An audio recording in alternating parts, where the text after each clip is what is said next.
I am Dr. Rakesh Bapu Dumale, working as Assistant Professor in AISSMS Institute of Information Technology.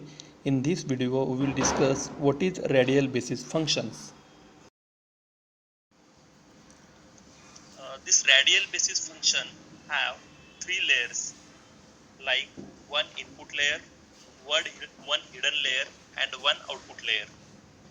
RBFs means radial basis functions map input feature vector from original dimensional space into higher dimensional space through nonlinear mapping or nonlinear transformation. This RBF increases in dimensionality, converts non-linearly separable features into quite likely linear separable. Now here, if you think about this radial basis function, radial basis functions, I will write here this radial basis function as RBF. This is the radial basis function. This radial basis function has total three layers. So one input layer plus one hidden layer and one output layer.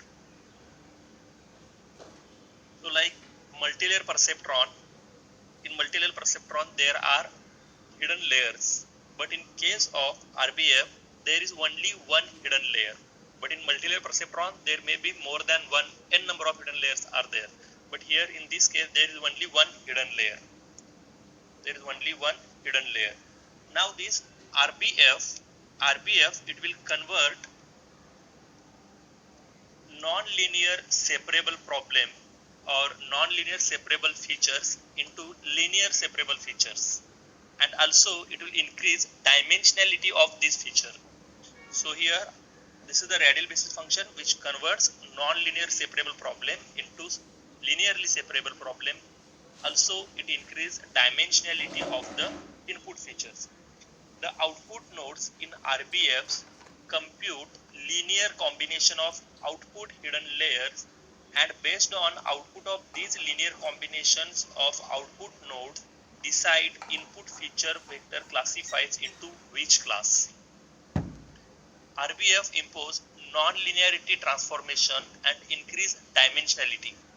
It converts feature vector of d-dimensionality into increased dimensionality of m data. So if let us consider there is a x is the input, and I will write here xi is the input vectors, or this is the input. Now this xi, it has, let us consider total number of elements, or dimensionality of this input vector is x1, x2 up to xd. So this is the dimensionality of this input vector. Now this input, it is converted into multidimensional. So multidimensional means, let us say, it is converted from d-dimensional into m-dimensional.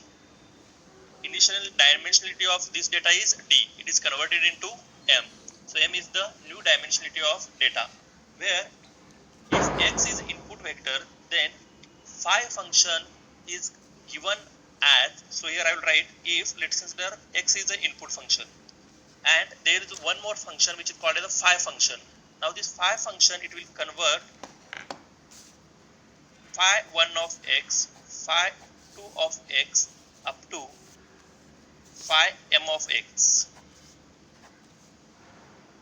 So these are the functions. So here these are the inputs d, and it is converted into m dimensional. So m dimensional means there are m number of functions, and these functions, they are nothing but the radial basis functions. Now these radial basis functions create a real value component. So these radial functions, they will create real value components.